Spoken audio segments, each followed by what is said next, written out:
Coming up, an incredible Part 2 episode with Kelsey Grammer, where he shares things he's never shared before and reveals stories that have changed his life for the first time ever. These inspiring stories and incredible life-changing lessons just might change your life today, too.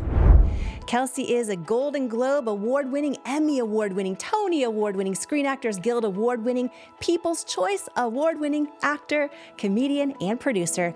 He first gained fame for his role as Dr. Frasier Crane on the hit TV show Cheers, and later its spin-off Frasier, making primetime television history, playing one of the longest-running roles for more than 20 years by a single actor. He is the founder of Faith American Brewing Company, a husband to his wife Kate, and the father of 7 children. It was recently announced he'll be playing Beast in the much-anticipated Avengers Doomsday, and today we're actually seeing a deeply personal and intimate part of Kelsey, and perhaps one of the most important and meaningful works of his life, Kelsey's brand new book, where he explores love, loss, healing, and celebrating the memory of a life filled with joy. And whether today you're listening for yourself or because someone that you love shared this episode with you, I want to welcome you to the Jamie Kern Lima Show podcast family. And if you're here right now, can you do me a quick favor? If you like the show and the guests that I bring you, if you could please hit the subscribe or follow button on the app that you're listening or watching on. It truly means the world to me. Thank you so much. And I want to remind you that this episode, it's not just for you and me. Please share this with every single person you know, because what you're about to hear could change your life and theirs too. Also, every episode of the Jamie Kern Lima Show features a wide range of guests. I believe that you can't help heal humanity through love unless you understand the humans that make it up. I have friends who vote differently, love differently, and believe completely differently than me. I've gotten hate for giving them love, but I'll never stop doing that because I know why I'm here. And it's to be a force for love. This world, now more than ever, desperately needs the force for love inside each of us. You can't help heal humanity through love if you only love the people who are just like you and aren't truly open and curious about the humans who make up the collective humanity that I believe is possible for all of us to heal together. And with that, let's get this episode started. Welcome to the Jamie Kern Lima Show. Oprah, how have you defied the odds? Her show is unlike any I've ever done. A revelation. When you listen, it feels like a hug, but your brain and your spirit and your heart is like, wow. Melinda French Gates. When I look into Jamie's eyes, I feel like I am on some other cosmic level with her. I could see the light around her. She's infused with light. Imagine overcoming self-doubt, learning to believe in yourself and trust yourself and know you are enough. Welcome to the Jamie Kern Lima Show. Jamie Kern Lima is her name. Everybody needs Jamie Kern Lima in their life. Jamie Kern Lima. Jamie, you're so inspiring. Jamie Kern Lima. On the topic of success leaves clues, right? Your perspective on the people that are maybe your opposition or don't believe in you or come against you. Some people would take that as like, oh, I'm never going to make it. Or they would take it as, whatever. But do you think those things happen for you? Yes. This is that radical forgiveness thing that I think plays into it. Kate turned me on to it more than I'd been aware of it. But I was always aware that I might get hangdog once in a while. I get some bad advice from somebody and go, oh, God, never going to do this. Never going to happen. Sort of, shoot myself down there. But there was always that thing in me that goes like, get up. Cut it out. Get up and get on with it. And so wherever that comes from, maybe that's the kind of hairpin I am as well. It's just the guy that says, okay, I'm going to show you something then. Mm-hmm. So God bless you. Thank you for messing with me. Mm-hmm. Mm-hmm.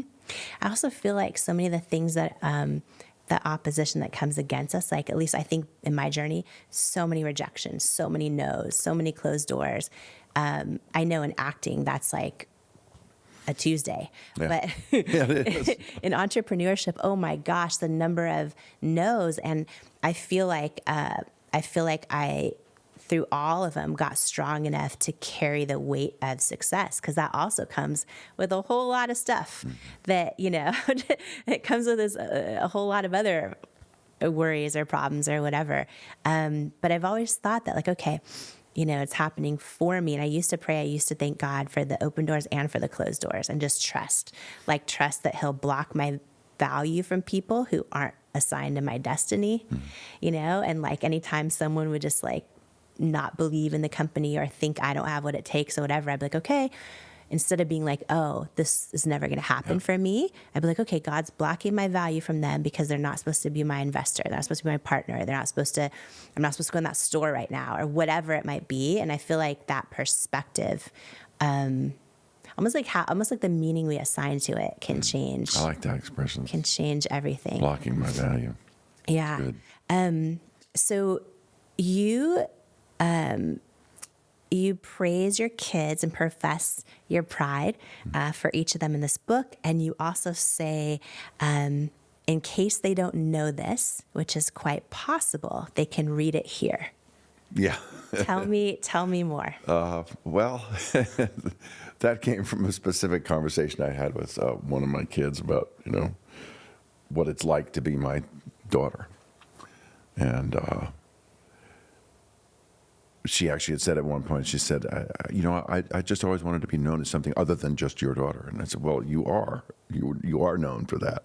But and I recognized in that a sort of a plea about one's own identity. It's like, I'm this person, and yes, I bear your name, but I want to be known for what I am, and I get that. That's okay. I even applaud it.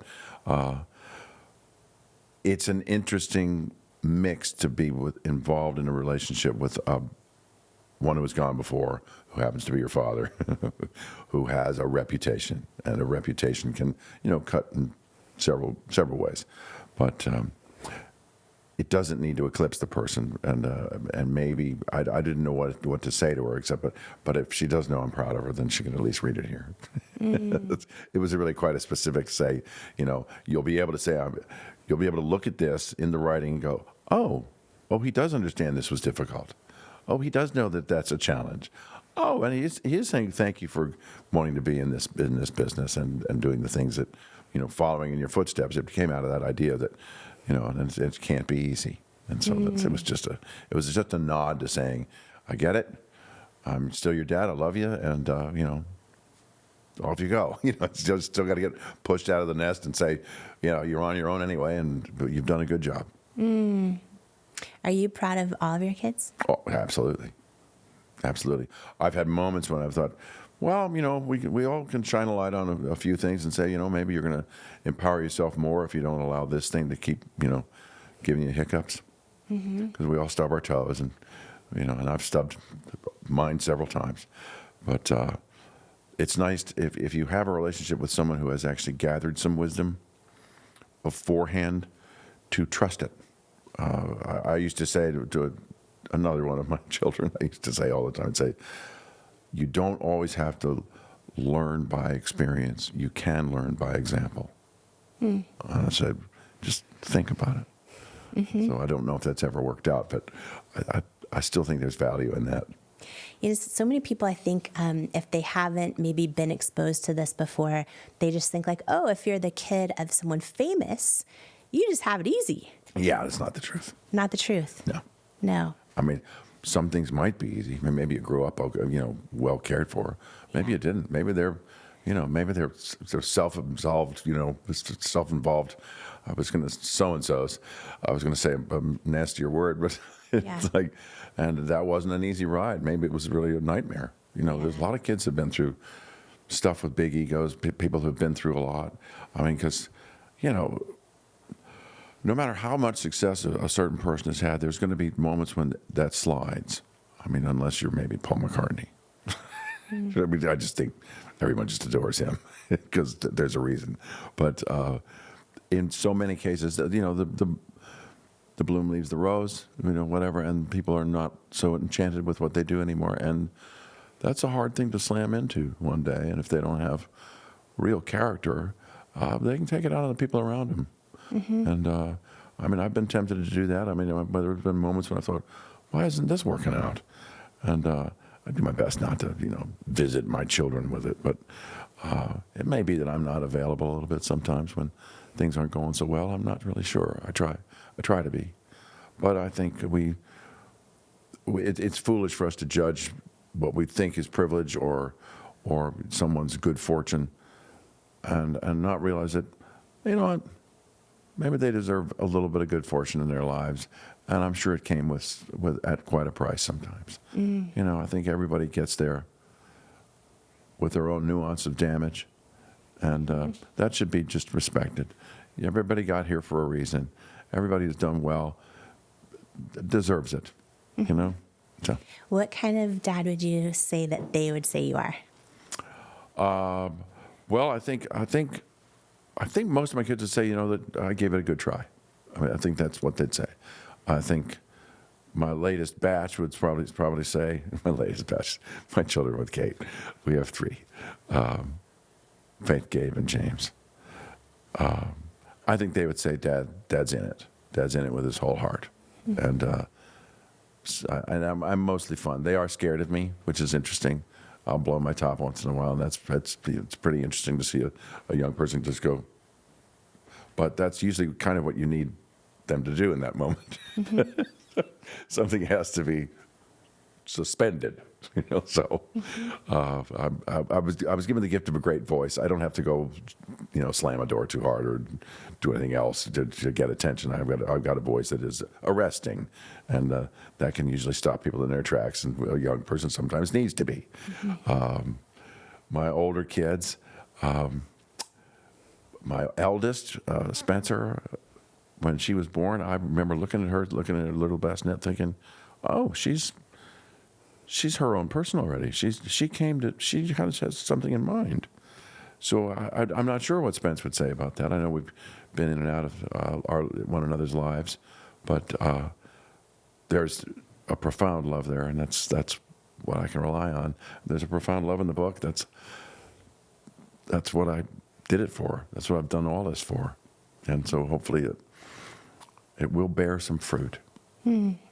There's with parenting, it's interesting. I grew up with parents that worked so much that I always thought, oh, I'm going to be there all the time for my kids. And now I work so much. Yeah. Kelsey, there's days I would rather work than do anything else. And I'm like, oh my gosh, I'm like repeating this. And recently my daughter said to me, like, are you working again? And she's 6. And I'm like, oh my gosh. And so I feel like every one of us is on this journey of how do I grow and how do I become, I guess Oprah would say the highest, truest expression of ourselves. Right. And when we, I bet you there's not a single parent listening that can ever be like, oh, I did it all perfect. No. You know what I mean? Delusional if you did. And I think, too, if we do it all perfect, then we raise kids that, can't handle anything. Well, that's a really interesting thing, yeah. And no, this is as recent as I flew home from Texas after the first time I actually celebrated the book with a group of other people. It's 2 nights ago. And on the flight back, I thought, I wonder what it would be like to throw it all away now and choose the most courageous life I've ever lived and just be with my children. So it's still ongoing. It's still there. Because they say, I'm starting this beer company. I got to go away a lot for that. And I don't like going away. But I feel I'm drawn to do this. I feel like I'm supposed to do that and make that happen. But to live in true courage, I don't know. Maybe it would just be we're leaving L.A., we're going to go do something else. I don't know what that might be, but it would be to experience this life with them as a constant. I don't know if it's the right life example, though, either. I don't know if that would be the right thing to show them. So Dad gave it all up for us. And then 6 years later, they're going to go, I'm out. But that's what I want them to do. They need to do that. They need to find their thing, and they're already working on it. I mean, we shepherd them some, but also we're kind of just we're there to help them have as safe a launch as possible. And also, what if, maybe they're out in however many years, but also, what if it's for you? And what if it's for you and Kate doing that? Yeah. Could be. It's so wild you just said that, because I have the same thoughts.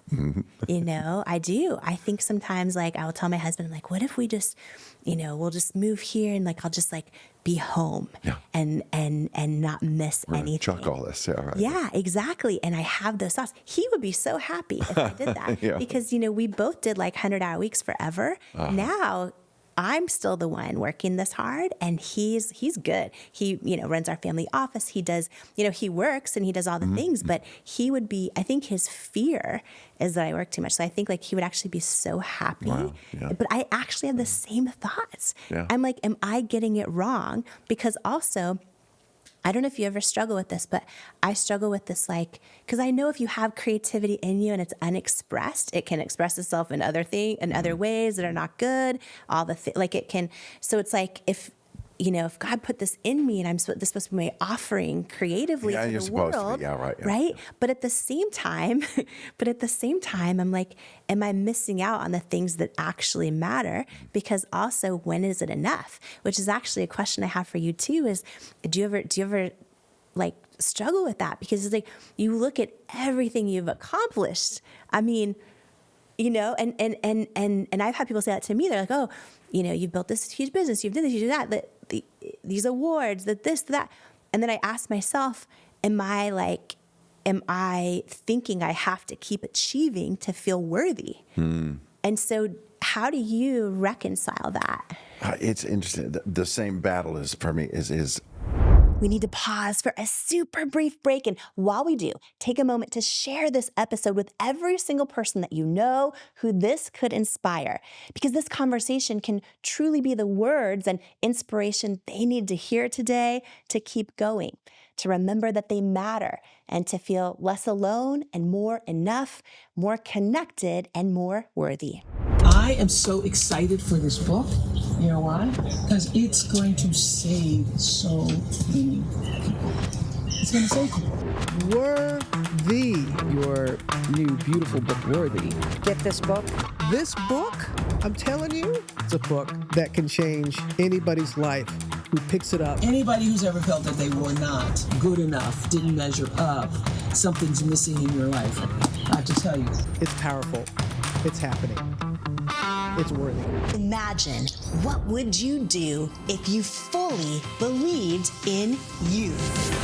I went from struggling waitress facing nonstop rejection to founder of IT Cosmetics, a billion-dollar company, by learning how to overcome self-doubt and believe I am worthy of my hopes and dreams. And I'm sharing how you can too in my new book, Worthy, How to Believe You Are Enough and Transform Your Life. If you're ready to truly trust yourself and break through that barrier of self-doubt, and know that where you come from, or even where you are right now, doesn't determine where you're going, then Worthy is for you. It's time to go from doubting you're enough to knowing you're enough. It's time to step into all of who you are and into the person you were born to be. And it's time to believe that you are worthy of it. Because in life, we don't become what we want. We become what we believe we're worthy of. Join the Worthy movement today by grabbing your copy of Worthy anywhere books are sold. Then head to worthybook.com now for free gifts, including my 5-part course on becoming unstoppable and my 95-page Worthy Workbook action plan that teaches you how to implement the tools from the book into your real life right now. Worthy is groundbreaking. Yo, my God! Worthy, you are worthy. This book is going to change lives. This book literally will teach you how to actually feel worthy so that you can have the strength, you can have the confidence. The lessons in this book and the strategies will change your life. You will never be the same again after you read this book. Jamie's book, Worthy, is a must-read. It is going to inspire you, empower you, give you the hope that you need and the kick in the rear end that you deserve. Jamie's book Worthy is incredible. The gifts are going away, but they're all free right now on worthybook.com. And now, more of this incredible conversation together. Question I have for you too is, do you ever like struggle with that? Because it's like, you look at everything you've accomplished. I mean, you know, and I've had people say that to me. They're like, oh, you know, you've built this huge business, you've done this, you do that, these awards, this, that. And then I ask myself, am I thinking I have to keep achieving to feel worthy? And so how do you reconcile that? It's interesting. The same battle is for me is did you leave anything sort of in the background? Did you skip something? Because we got just this set of time, whatever it is, and that was the other question that came with it. But why haven't you had the balls to like go out and start a music career? You know, that's because I love music, and that's the first thing that got me into this. Why did you step away from it? Why did you not just say, oh, I'm going to go be a composer now? So I've still got still dancing in there, and I don't want to leave anything undone. So there is that other thing, but maybe and I started thinking, so why don't I write a song with my kids? Why don't I do music with them? So I don't know. And would that be the courageous thing to do? I mean, maybe I should chuck all this and then go do spend my life in the studio with the kids. I don't know. I mean, these things just crop up because it's to do what he's given unto you. It's like, well, I've got something there that's I still think, oh, maybe I should be doing that. I've written a bunch of songs, and maybe somebody should hear them. You know, I don't know. I should have the true courage, but I've always talked myself out of it, thinking it wasn't quite good enough. Really? And there's that old bugaboo. With your music? Yeah. Said, you know, maybe it's supposed to be sort of just a hobby. Yeah, I don't know. But it was the first thing that called to me when I was a kid, so that was the first thing. That surprises me because it feels like on the outside that you've gone for everything else. Pretty much I have, yeah. There's the one thing that maybe it's just too personal. I don't know. There's still that part that doesn't like to be told it wasn't good enough. Yeah, I don't know. So we'll see. Yeah. So that's the one thing, and then also do I go all in, scrap everything, and just be fully immersed in family? And then, yeah. That's so wild. I think it'd be neat to find that sort of family mission. That'd be kind of fun. But I'm okay. I feel like I'm doing all right. You know, that there's still more to try, more to explore, and to cherish your children. I mean, I do cherish them. They're quite wonderful. Even in moments when I think, how can I help them? I'm at a loss a lot of the time. You know, how can I actually help them without, you know, doing damage but, you know, I'm thinking of the movie Patton now. George C. Scott standing in the middle of there's a battle scene and he says, war, you know, compared to all other human endeavors, shrinks to insignificance. You know, I mean, all other human endeavors shrink to insignificance in the face of war. And I thought, boy, that's certainly a warrior's way of looking at things. But there's something to be said about it. You know, something to be said for that. And, of course, you know, war is Satan's invention. So, and we're born here. We're born into, I mean, I've learned this lately about, you know, that we are born into a kind of warfare, and we have to fight for the good. What do you mean by that? It's a realm in which we are assigned to come here and fight for our identity, fight for our freedoms, fight for our faith. It's not supposed to be for the faint of heart, even though, you know, Jesus tells us, you know, the meek shall inherit the earth. It's a hostile environment sometimes. And just another one of those sermons I heard where it said, you know, Jesus doesn't promise us an easy journey, just a safe landing. Yeah, I get it, because it's you know, you gotta you got to do your part too. So, Do you ever struggle with how much of your real life to share publicly when in your professional life, you most often play different characters, or, you have a celebrity persona? Do you ever feel like you have to hide anything? Or do you feel more like this is who I am? Yeah. And we should all be who we are? I don't tend to hide a lot, but there are certain things I won't just share with people because it's like too much information. But if I'm trying to impart like something that's honest, it has to be from me. It has to be the truth. Yeah. What I've observed, what I've thought about. I love the idea that this took years to finally figure out, but lying is so uncomfortable.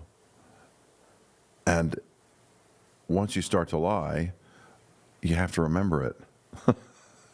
And I don't like having to be, what did I say exactly? Yeah. No, so now I know that if I tell the truth in the moment, if anybody ever wants to call me up again, well, it was the truth, so it's going to be the same story. Yeah. And so it's a great way of sort of discarding the misery of trying to cover your, cover your tracks. And then you don't have to, so that somebody says, oh, yeah, that's what you said 10 years ago. Yeah. Yeah, because I'm honest. Yeah. That's writing truth in the book was very important to me, to make sure that every bit was true. And as do people, people do offer, interrogatories to me about the book or a certain section or something. I'll say, oh, that reminds me of something that's a little bit different. But then they'll say, yeah, that's what you said. Yeah. So I like not having to cover up. Yeah. It's okay. It's freeing. Yeah. And the acting question it was always a great gift to know it was the place where you didn't have to lie at all. Acting is, the misconception being that actors are good liars. They aren't actually. They're only good if it sounds like they're telling the truth, which means they are telling the truth. Right. It's just with somebody else's mask who was given you by a writer or given you by a great playwright or whatever. So you've got this veneer that allows you to tell the truth, the absolute truth, to be completely uncovered, because if you aren't, then it's going to feel like you're not doing a very good job. With all this stuff about like who you are and being out there in the public and all this stuff, you're really, you've been, maybe more so lately, I don't know, but you've been sharing a lot of your views publicly, like about faith and about politics and everything else. I saw at Mar-a-Lago, like there's pictures everywhere. Oh yeah, we went down and it was a fundraiser for dogs. A fundraiser for dogs. Yeah. Okay. Kimberly Guilfoyle was there though, and she's sort of the chair of it for this particular event. So we took the kids and we had a nice time. It was lovely. Yeah. But yeah, I've been a conservative. I've been a conservative for a long time in Hollywood. Yeah. It's just my core values are basically are live and let live. And I think that's what the conservative message is. And, some people might disagree with me, but the other guys, lately, it tends to be, you will live as you're told. And that just closes that down for me. Well, maybe I have this wrong. I'm just talking as a regular person on the outside. Right? I don't know if it's just more lately, but yeah, I see you in the press and online and stuff, more active with politics. Yeah. There's a part of me that thought, maybe I'm supposed to do something in that world. Maybe that's coming up. Maybe I'm old enough now to kind of maybe handle that and do it without too much ego and really try to do the world some good. Maybe that's the place that I'm being pulled. I don't know. Do you feel that? I have in my past. Yeah. But it's a big commitment, and yes. But you want to do the world some good, and you want to save people, and this is all about saving people in the end, and I think that might be a direction. I don't know, but do you think you'll run for office? I don't know. It's circling back. I rejected it 20 years ago, and then maybe. We'll see. Maybe. Yeah. So when you're at Mar-a-Lago, I think you spoke out about your support of Donald Trump in his first election. Yeah, I did. Yeah, a lot of what Donald Trump was saying just aligned more with what I think about the direction a government should take. That it should be for the people. I do believe he means that, and so that's in demonstration, I've seen that that's what a lot of politicians say, but the people yelling and screaming about, money and stuff like that tend to be politicians. And I'm thinking, why are you so upset? What is it you're losing?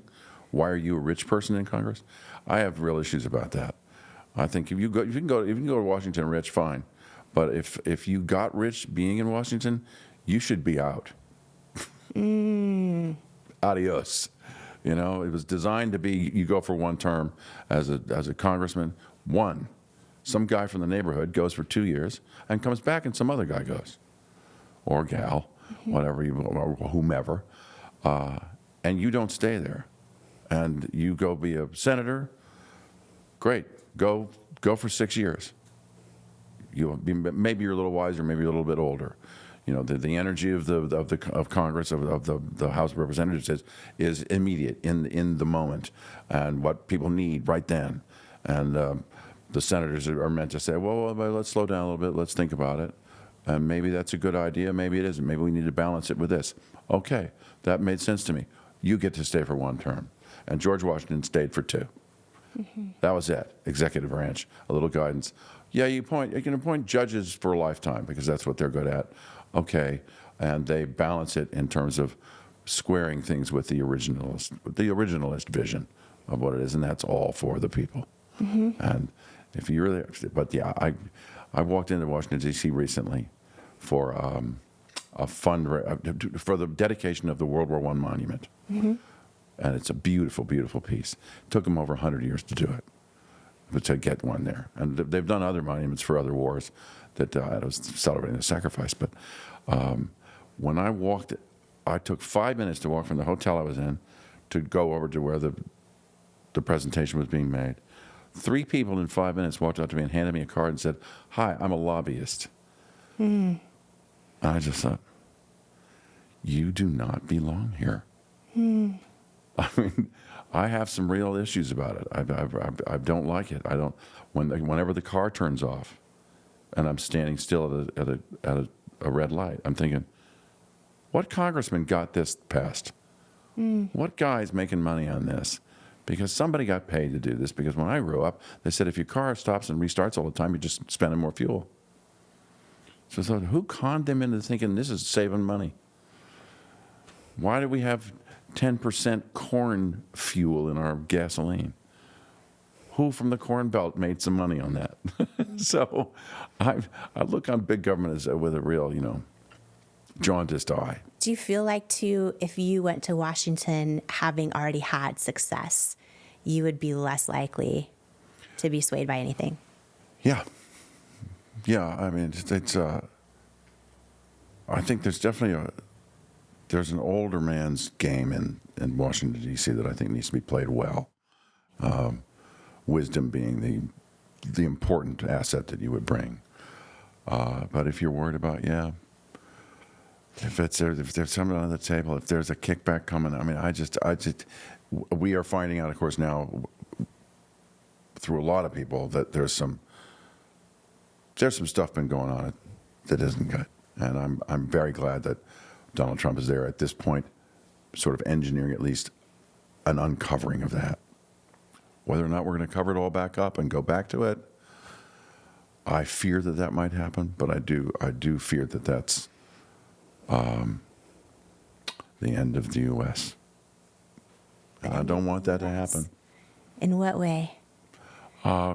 We can't afford what we're doing. Nobody can be that, nobody can be that corrupt and continue. We are not meant to. If that's what we're doing with the money we're making, if that's what we're doing, and it's actually coming back to the government, if it's actually feeding those guys, no.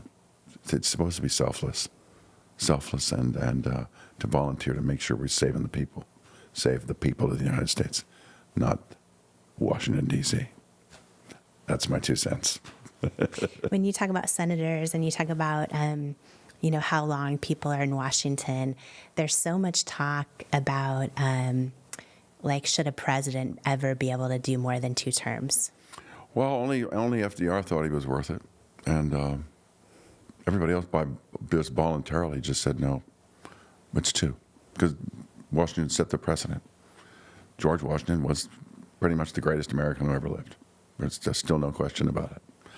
And it was always about, like, when he gave up his sword, when he resigned his commission in the military, when he said, no, the leader of the country should not be a member of the military. That's inappropriate. These things that came from his sense of conviction were passed on to us as a country, and that was a great, great gift. When George Washington too, and like having such absolute power, but then saying, "Oh, I'm actually this is what's best for the country," for someone else to step in, not for someone to absolutely, fresh blood. Do you so I have to ask you this, because if I didn't ask you, this will be the thing everyone's thinking right now. So I'm just going to ask it to you. It's just all over the news right now. But if Trump says that he wants a third term, would you support that? No. No.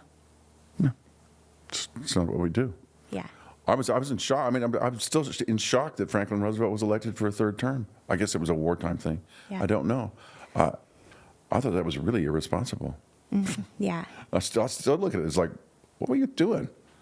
Yeah. What did you think about yourself that you thought that was something you should do? I still have questions for him. I'd like to ask him one day. Maybe I will. Yeah, maybe you will. So when you say, too, that you think that you support Donald Trump, obviously over half the country agrees with you. And do you feel like he's doing a good job in his Yeah, actually I do. With when you... I think what's so fascinating to me is when you walk into Washington, or you're driving your car and it shuts off and starts, or you're in Mar-a-Lago, that you have the I guess, would you call them whispers, that you could do a good job in that role? Honestly, I don't know. When I was a little boy, I wanted to be the president. Yeah? When I was a kid, I used to say to my mom, I want to grow up to be president. So, but I was taught, that's the kind of country we live in. Yeah. Any kid can become president if they believe in it. And I still believe that's basically true. Like when we were talking earlier, I was talking about the American dream.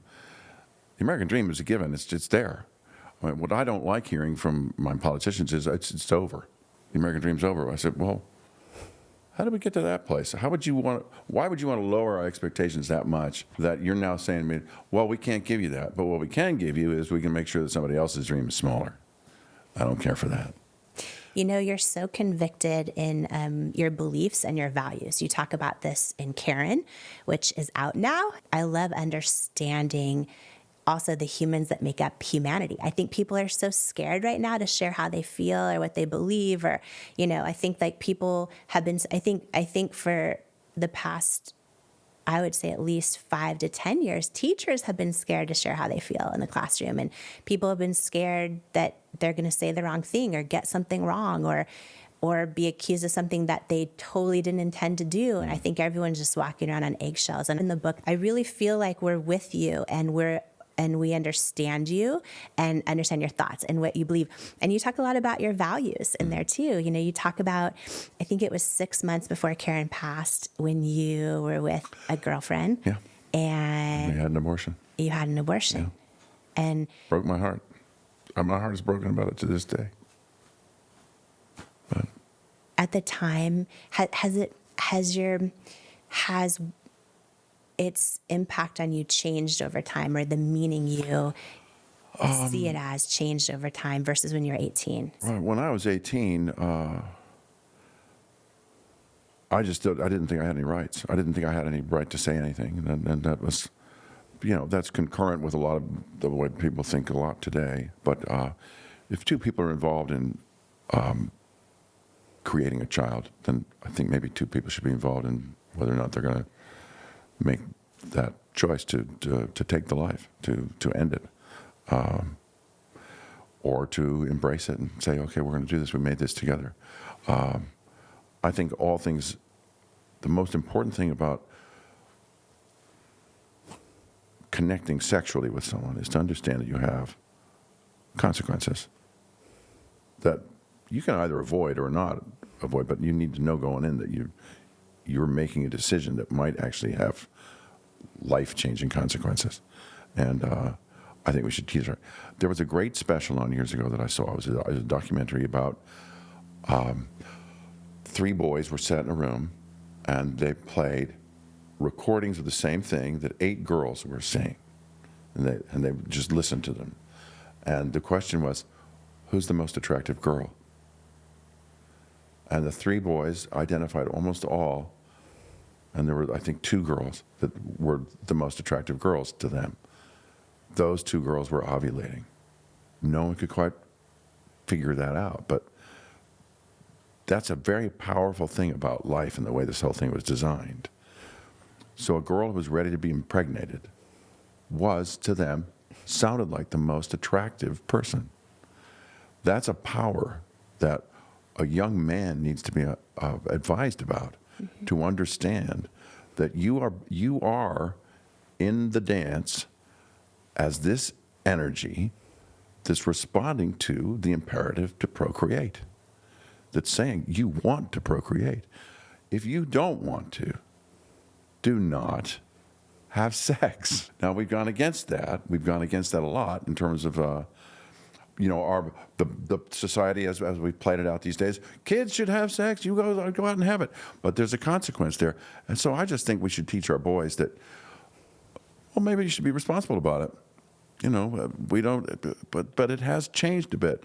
Now it's, well, you can always just go take care of it after the fact rather than be a gentleman before the fact, which is either you don't do certain things, you experiment with other things, you put on a condom, you behave like a gentleman, and you don't put yourself in that position.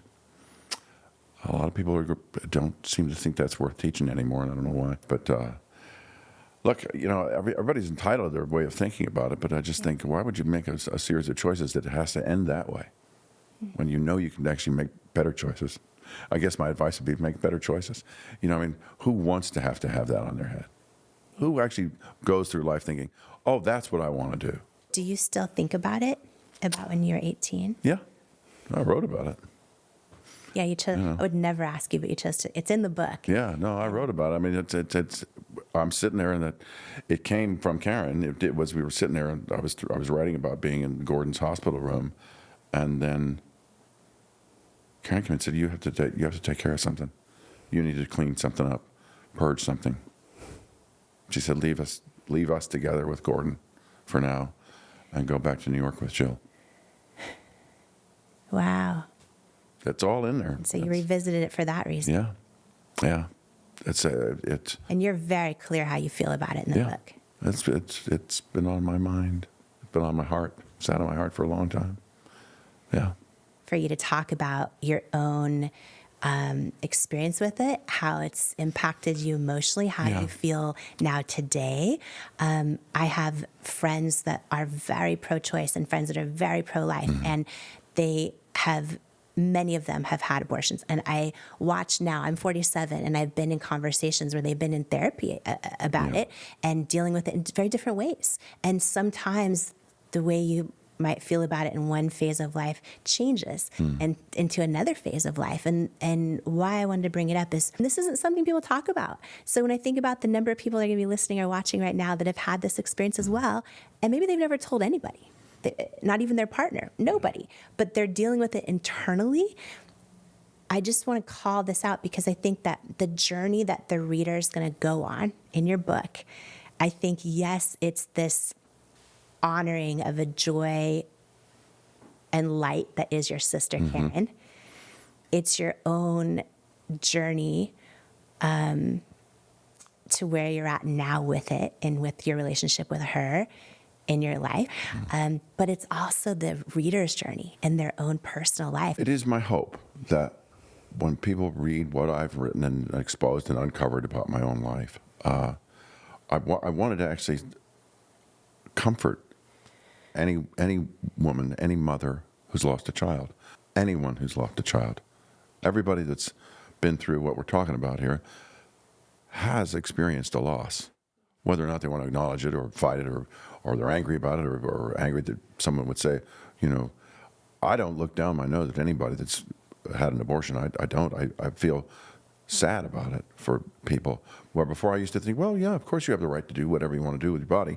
I do believe that. The consequences of another body being stopped from living is always, consequence, warfare, abortion. They all ask the same question: did I do the right thing? And I think a lot of people struggle with it, and my heart goes out to them. I mean, this is not a condemnation book either. It's not a grief book. It's also not a condemnation book. It's we are left with it sometimes. It's we wrestle with it as a society, and I wouldn't give us much of a chance at all if we weren't wrestling with it. I haven't talked about this. The moment I went with Jill, this is some time ago, of course, there were 4 guys sitting in there. And nobody was happy. No guy was happy there. And then one of the girls came out who had just finished her procedure, and she sort of hopped out and said, well, that's taken care of. And it was just, there was like a collective moment of what seemed like deep sadness between these 4 young men who were on a journey that they didn't mean to be on, and nobody feels good about ending a life. I don't think they do. So, that's where I come from. And the consequence of what we do to ourselves, we haunt ourselves with these ideas that maybe my action took my sister's life. That was horrible. I did go through that for a while, and I dismissed it, because like I said in the book, I said, well, God doesn't do it tit for tat that way. It doesn't actually work that way. Only man would think of that, and that's the enemy. It's always out there too. You got to remember that the enemy is present to invade our thoughts, to invade our lives, to kill our minds with doubt and fear. And you mentioned, so much fear going on. I'm reading a book right now, Power of Positive Thinking, Norman Vincent Peale, published in 51, 52, something like that. And there's I just came upon a section where it said, the primary thing right now is to keep people in fear. 1950, whatever. It's been going on for a long time. This is the warfare that we're born into. Fear. And fear is the mind killer. Fear is the soul killer. That's how you get in there. There I go again. I want to call something out you just said too, because I wondered this when I read the book, and I wasn't going to ask you this, but I wondered. We need to pause for a super brief break. And while we do, take a moment to share this episode with every single person that you know who this could inspire, because this conversation can truly be the words and inspiration they need to hear today to keep going, to remember that they matter, and to feel less alone and more enough, more connected and more worthy. Who you spend time around is so important, as energy is contagious, and so is self-belief. And I'd love to hang out with you even more, especially if you could use an extra dose of inspiration, which is exactly why I've created my free weekly newsletter that's also a love letter to you, delivered straight to your inbox each and every Tuesday morning from me. If you haven't signed up to make sure that you get it each week, just go to jamiekernlima.com to make sure you're on the list, and you'll get your One-on-One with Jamie weekly newsletter and get ready to believe in you. If you're tired of hearing the bad news every single day and need some inspiration, some tips, tools, joy, and love hitting your inbox, I'm your girl. Subscribe at jamiekernlima.com or in the link in the show notes. Do you struggle with negative self-talk?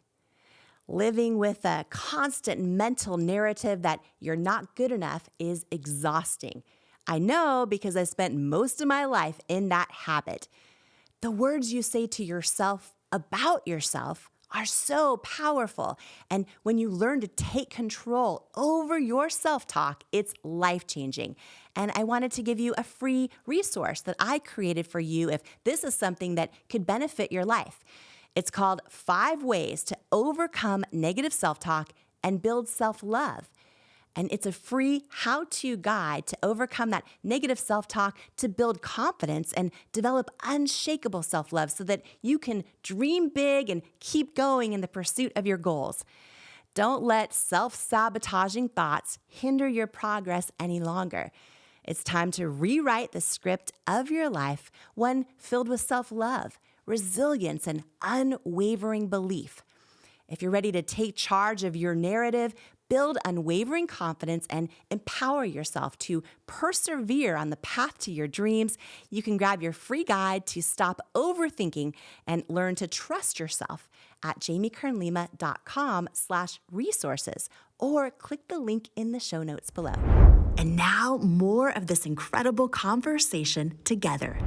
I want to call something out you just said too, because I wondered this when I read the book, and I wasn't going to ask you this, but I wondered. And so you're sharing that a little bit about this. And I guess you talk a little bit about it, but our humanness wants to think that if something bad happened to us in our life, it's our fault, or it's because we did something and now this is karma, or we did something and now God's punishing us. Mm-hmm.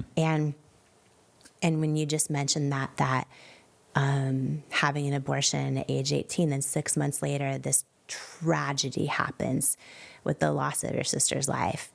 And so when did you have those thoughts like, oh, is this because of what I did? Was that Instantly. immediate? Instantly. Yeah. Yeah.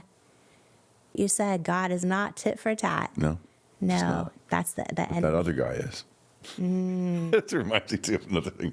This is the way life goes for me. I see these things. That Twilight Zone thing where the guy is walking along, he's died. He goes to the pearly gates, and he's got his dog with him. And he says, is this it? And, and St. Peter says, yeah, come on in. He says, my dog can come. He says, yeah. He says, oh, well, then. Oh, that's okay. Then I think I'll just keep walking a bit. So he keeps walking. He just takes his dog with him and comes along another set of gates. He says, what's this? He says, St. Peter says, welcome. And he says, really? I can come on? My dog too? And he says, yeah, of course. He said, well, it fell down the road. He said, he was St. Peter. He said, I couldn't bring my dog. And he said, oh, that's the other place. So, yeah, that's the other guy does that. Isn't it wild that it's everywhere now, whether you're a politician or, I have friends call me all the time, or people reaching out online for advice because, they're a lawyer. They didn't want a public profile ever. They're a doctor. They didn't want a public profile, right. But now everything's online, and then they get reviews on these sites, and they don't even know who's writing those reviews. And then it's just like everything now. I almost feel like you can barely, if you do anything at all, it's going to come with so much criticism in 2025. And I feel like, I think about growing up, when someone was mad about something, they wrote a letter, and maybe someone saw that letter. Now it's like, and out there. Do you remember, even, there would be food critics, and they had, built trust for decades with their craft to write a review of a restaurant. And now it's sort of like everyone is... it's so different. There's a guy. There was a critic. John Simon was his name. He began writing maybe in the mid 70s and through maybe 2000, and he was so personally mean to people, actors that he didn't like. He just called them fat, or you're disgusting, and it became entertaining to see what nastiness he would conjure up in his next review. But it became stylish to write that way. He set a new kind of style that maybe was born out of the 70s, maybe was born out of what was going on in the 80s. I don't really know what happened, but it became the norm. It became the norm to be mean to people, and I thought it was such a wrong turn, I think. Mm-hmm. And I do sort of put it at his feet. Theater critics are known for being sort of, no turn unstoned. That was sort of one of their things. Yeah. Right. But no turn unstoned. But to do it charmingly, the British are a little bit better about doing it charmingly. This guy was directly personal and nasty. And I thought, boy, that really changed things. To dial back on one thing, about a year and a half ago, somebody said, if you were president, what would you do differently? What would you want to do? I said, I would ask that we become a nation of good manners again. I just think we need to treat each other better, speak better to one another, honorifically, respect each other, whether we come from different sides, and just reinstate mannerly behavior, even in our kids, shoes off the couch. You know, my wife always points out. She says she watches those Disney shows where the kids jump up and down on a bed with their shoes on. And I'm thinking, yeah, you're right. That's awful. How did we let that happen? But it's like there was a whole generation. It was sort of broken into this idea that you just treat everything you have with disrespect. Yeah. But if you respect nothing, you certainly won't respect yourself. Somehow this thing has happened, and I feel like even more so in the past couple of years now that so much is online, where you're like vilified if you're around someone who believes different than you do, or votes different, or loves different, or identifies different, whatever it might be. And it's like people just get, and I just feel like what makes me, and now I have 5 families I was adopted. It's a whole long story, but there's times where people can't talk about politics or Thanksgiving will end. And it's interesting that, I just feel like if we have a shot at healing humanity through love, you can't do that if you don't understand the humans that make it up. And if you only spend time around people who believe what you believe, how can you ever help heal humanity? And one of the things I'm most proud of just in my life, in my family, on this show, is just really extending not only the good manners, but just love. Actual love. Love's the key. Whether someone believes what you believe or don't, or any of that. Because it's like, how else are we going to ever love them for the opposition? Yeah. That's it. Well, I'll circle back to the book. I talk about that thing. There was a restaurant nearby where one of the places I live that said, hate is not welcome here. I thought, well, you just said to people that you don't welcome hate, but you've written it all over your restaurant. How about love is invited? Love is welcome here instead of this hate thing. And I thought, well, okay, whatever your reason is. But if you're in the thrall of hatred, if you are in its charming way, you will never do anything but pave yourself the road to destruction. Hate will kill you. All the data proves this. It's like if you go around looking for what's wrong in everyone else, you're also so much more likely to only see what's wrong in yourself. And that is not very fun because I'll speak for myself. There's a lot wrong with me. So like it's so, but it's so contagious where you can sit with somebody, even if, whether you totally agree on everything or you don't, whatever, and you like just see the beauty in them. It's like you're so much more likely to see the beauty in yourself. And like when you see God in them, just all of it. It's just like, it's sort of like the secret to, it's a secret to success in many ways, or at least to a lot more happiness in life. It's not very fun to, and like, I just feel so bad for people right now that spend all their time like attacking everyone online. Cause it's like, that's just such a, energies can be so contagious. Can't be a nice way to live. Yeah. Not a very nice way to live. Yeah. Today, what brings you the most joy? Kids. Kate. That's kind of it.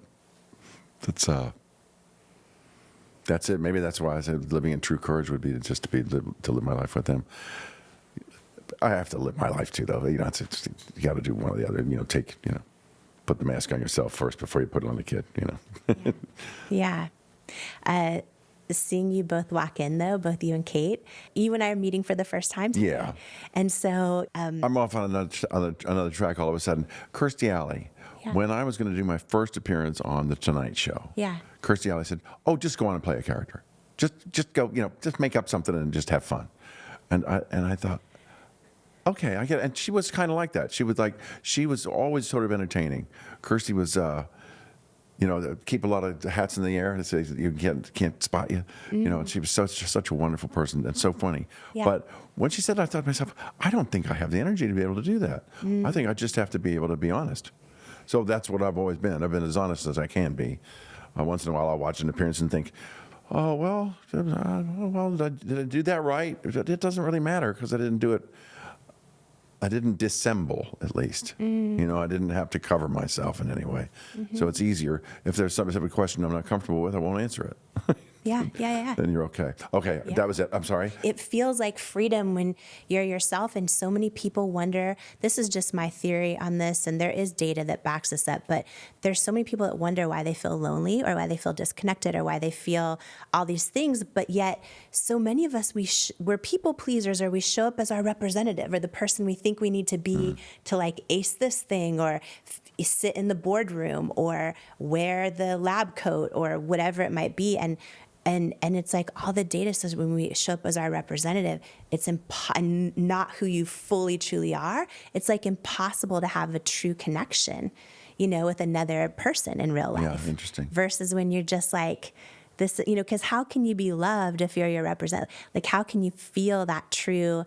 I guess back to the quantum entanglement keynote, where it's like the essence exchange, I like that.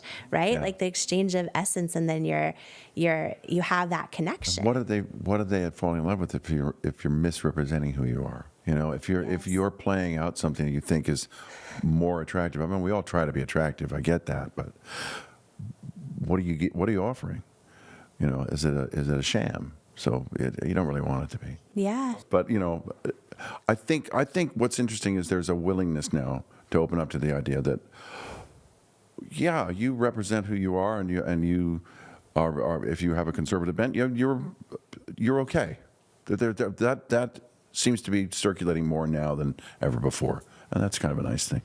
I get so angry about this, but so because I just feel, Kelsey, I feel like the quickest way to dull ourselves down is to not be open and not be so curious and to not want to understand. And by the way, this is just my opinion, but anyone in Hollywood who wants to make money on their film and wants all the things, I feel like I'll just speak for myself. I feel like by the time I made it on QVC, where I was able to share our products QVC broadcast live to 100 million homes. Mm-hmm. I felt like what came with me to that moment was all of my experience of understanding all different kinds of people, because that's who my customer is. That's who's watching. It's every type of person, whether they're Republican or Democrat, whether they're, whatever, their background. And like, I remember praying before my first airing, and I remember thinking like, what's coming with me is my 5 families, and by the way, they're very divided politically.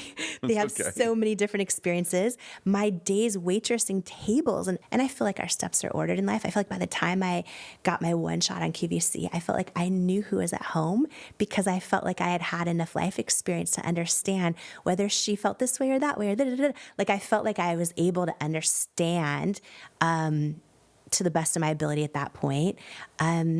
All kinds of women that were going to buy this product. That's good. And so it's like, when I think about Hollywood or any profession, I would want to understand and have, a team made up of different kinds of people, even if, in the past they don't bring on, conservative leaning or whatever. It's like, if you're going to understand your audience watching this movie, and you're going to, you want to understand humans, everybody. You want to have that insight, whether you're a writer, a director, a producer. Yeah. And I would never close the door on another person's gifts or talents, because I think they might not agree with me on something. Yeah. That's pathetic. Yeah.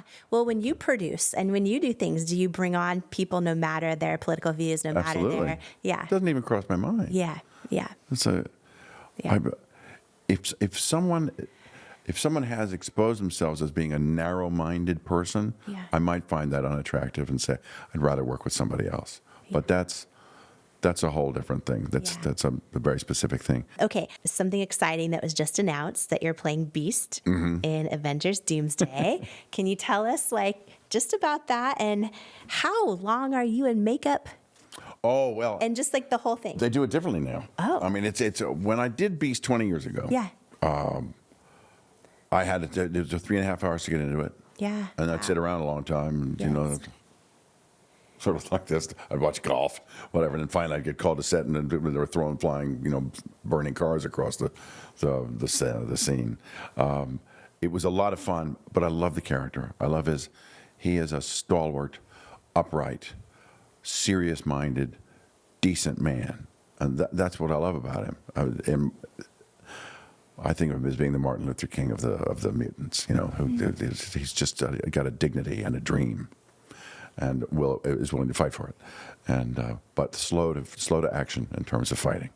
He will always find every way he can not to have to fight, and then when it's the last possible response, then it's swift and severe. Give no quarter, expect none, and I like that about him. I feel like it's who I am. And so when I got the chance to play Beast the first time, I thought, wow, this is really, I love this guy. And so I want to play, I've always wanted to play him again. We did a cameo appearance in The Marvels about, I guess it came out almost 2 years ago now. And the response was pretty big, pretty positive, and like, oh my God, it's Beast. They had the younger guy come on and play Beast for a couple, and I was a little crestfallen over that. I thought, oh gee whiz, but I'm really looking forward to it because I think he's a man of real stature, and that's what I intend to bring to him, of ethical conduct. He's a man who studies good and does his best to live by that, and I like that. What's so interesting just about our conversation to me is I've watched you tear up talking about your sister, your wife, Kate, your kids, and then just now about Beast, about how much you care about that role. I was not expecting this. I'm watching your whole eyes change right now. Yeah. I like him. It's always it's a great thing to be able to play someone you like. It's cool. I think he's a standout character. That's probably why fans reacted so exciting that you're doing the role, because it's so clear. Yeah, he's the guy. He's the guy you'd want working for you. He's the guy you'd want to be in the position he's in. What does it mean to you?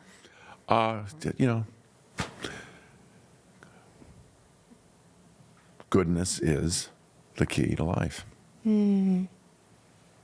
Love is the way. Love is the way. Yeah. For someone listening right now who's like, oh, is the book Kern for me? What would you say to them? Yes, I would say you will discover yourself again. I think, because I think the things I learned as a boy are pretty universal, and you will discover a magnificent young woman that you wished you'd known, but now you do. Yeah. And what a journey to discover yourself again. Also. Thank you. Yeah, thank you. I'm glad I came. I didn't even know if you would laugh that I got you cocktail onions because of what's in the book. Cocktail onions. And you opened them and you're already eating them. Yeah. Absolutely perfect. That is a first on the Jamie Kern Lima show. That is a first. Very cool. I did read the book aloud. I've recorded it now. Yeah. Kate actually said, honey, are you going to read the book? And she said, I'm really excited to read it as soon as you record it. So I think that's why she's going to enjoy it. But I realized as I read it that you'll fill in more blanks if you don't listen to me reading it. And I don't want to influence people not to, but I'd really like them to read it as well as maybe listen to it, because you're going to have a more personalized journey with me out of the way than the recording will give you. Oh, interesting. I hate to say that about myself, but I really think the words are. They just are so words are so interesting that they work inside your head, and when I say them, I've sort of forced you to think of them a certain way. Interesting. Yeah, so I would recommend doing both. Doing both, yeah. A lot of people love that. They'll have the book and they'll listen to the audio while they're reading it, and they feel like it just is a whole visceral experience. There's a chemistry that happens with you and the written word. Yeah, it's just deeply personal. Remember, this episode's not just for you and me. Please share this with every single person that you know because it can change their life too. And if you love today's episode, please click on the follow or subscribe button for the show on the app that you're listening or watching it on. Give it a 5-star rating or review. And again, please share it with everyone you believe in. Share it with another person in your life who could benefit from it. Maybe they're going through grief too. Post it and share it with others online or in your community who just might need the words and tools and lessons in this episode today. You never know whose life you're meant to change today by sharing this episode. And thank you so much for joining me today. Before you go, I want to share some words with you that couldn't be more true. You, right now, exactly as you are enough and fully worthy. You're worthy of your greatest hopes, your wildest dreams, and all the unconditional love in the world. And it is an honor to welcome you to each and every episode of the Jamie Kern Lima Show. Here, I hope you'll come as you are. Heal where you need, blossom what you choose, journey toward your calling, and stay as long as you'd like, because you belong here. You are worthy, you are loved, you are love. I love you, and I cannot wait to join you on the next episode of the Jamie Kern Lima Show. Oh my gosh, you know that journey to believe you're actually worthy of something? Oprah, how have you defied the odds? Her show is unlike any I've ever done. A revelation. When you listen, it feels like a hug, but your brain and your spirit and your heart is like, wow. Imagine overcoming self-doubt, learning to believe in yourself and trust yourself and know you are enough. Welcome to the Jamie Kern Lima Show. Imagine stepping into all of who you are and into the person you were born to be, unstoppable. Hi, I'm Jamie Kern Lima, and I went from struggling waitress facing nonstop rejection to building $1 billion company from my living room. And it's not because I'm smarter than anyone else. I didn't have the right connections, but I figured out how to believe in myself and how to believe my dreams are possible and believe that I'm worthy of them. And what I know for sure is that you are too. Fresh. We'll make you cry. We'll make you laugh. We'll make you think. We'll make you feel. The greatest life lesson I have ever received. You're not going to forget how you feel after each and every episode. Jamie Kern Lima is an angel walking on earth. You hear me? You're going to be given those things that you can apply right now to your life. If you need me, call me, no matter where you are. It's the Jamie Kern Lima Show. We're brighter by the day. So, the moment with the... I have never talked about this before, but I'm going to talk about it with you. But your brain and your spirit and your heart is like, wow, oh my gosh, it's one revelation after another. But when the most important person in your life sees you and hears you, that is the greatest gift. That is the greatest gift. Sharing things that they would not discuss with anyone else. I surrender. I surrender. We have more tissues right down there. Yeah, loved. Thank you, Jamie. So it's special. This show is for you if you're ready to ignite that light inside of you and learn to shine it brightly. See, I believe where you come from or even where you're at right now doesn't have to determine where you're going. I know and believe you can go from underestimated to unstoppable. You can go from doubting yourself to trusting yourself, to believing in yourself, and to loving yourself, even if it's for the first time ever or for the first time in a long time. It's your time. Today is your day, and this is your show. Welcome to the Jamie Kern Lima Show. life. So come as you are. Stay as long as you'd like. Heal where you need. Blossom what you choose because you belong here. You, exactly as you are a miracle in motion, a mighty force for good. You are a masterpiece. I see you. I believe in you. I love you. You are worthy. And right now, I have one question for you. What would you do if you fully believed in you? Welcome to the Jamie Kern Lima Show. It's such an honor to share this podcast together with you. And please note, I'm not a licensed therapist, and this podcast is not intended as a substitute for the advice of a physician, professional coach, psychotherapist, or other qualified professional. If you love this incredible episode with Kelsey Grammer, I promise you're also going to love this life-changing episode of the Jamie Kern Lima Show right here. It's up next just for you.